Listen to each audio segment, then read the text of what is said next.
What kind of habits do people struggle most with, and what can we do about them? Hi, I'm Bri Williams, the Behaviour Explainer. In this video, I'm going to share with you 3 types of habits and strategies to deal with each. Let's get started. Woo!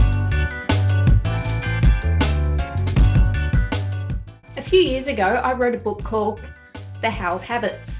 And since then, I've included a free habits inventory tool on my website.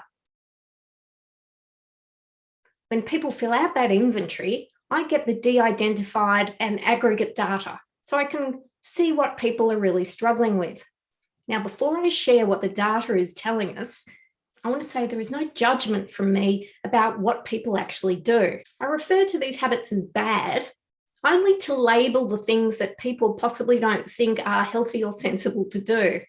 For one person, drinking coffee might be bad. For another, it's the best thing they can do. Putting off housework might seem bad, but not necessarily if you're using that time to do something rewarding. So what do the data tell us, and how do we go about breaking bad habits? We're going to tackle this in reverse order, starting with the habits that people seem to struggle least with. I call these choice habits. Choice habits are about what we choose to consume.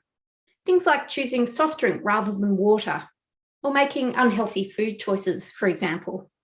Now, we seem to struggle least with this, and I'm not really surprised by that. Partly, I think the reason is we're very good at justifying our decisions. Drinking wine might be a great way to unwind, for example, or everyone else was drinking wine, so it's not really a problem.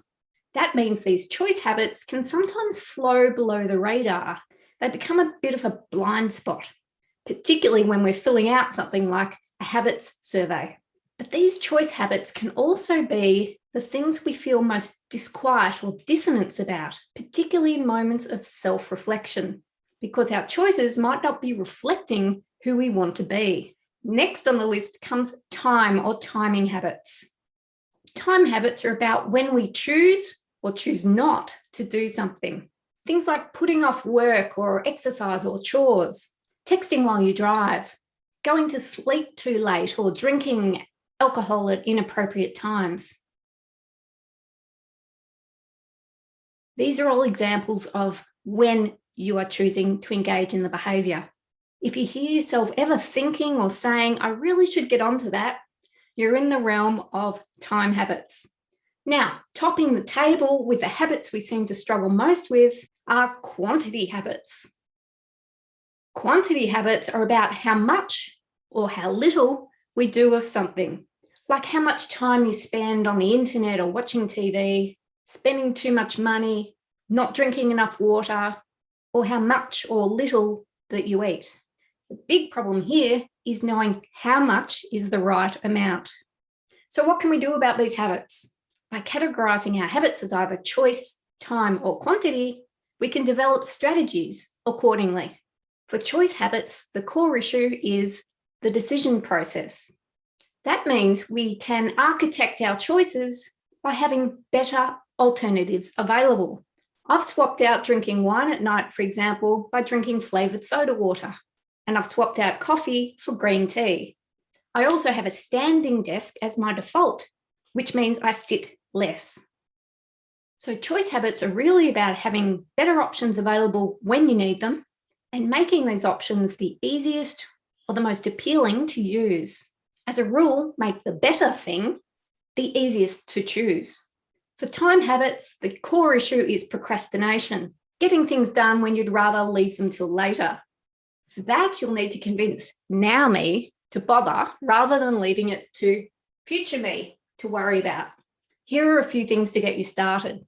Minimize the task by breaking it down into small chunks. Rather than planning to swim 40 laps of the swimming pool, tell yourself 10 is okay. And instead of cleaning the whole house at the same time, which might seem daunting, instead do it in 5-minute sprints throughout your week. Suggestion 2 for time habits. Remove any points of friction that prevent you from getting started. Putting your exercise gear out at night means you're going to be less likely in the morning to think going for a run is all too hard. And the third idea when it comes to time habits, make it fun. This is where Katie Milkman's idea of temptation bundling really comes into its own. Coupling something you should do, like exercise or paperwork, with something you want to do, like listening to a podcast or meeting a friend, makes it fun and you're more likely to do it.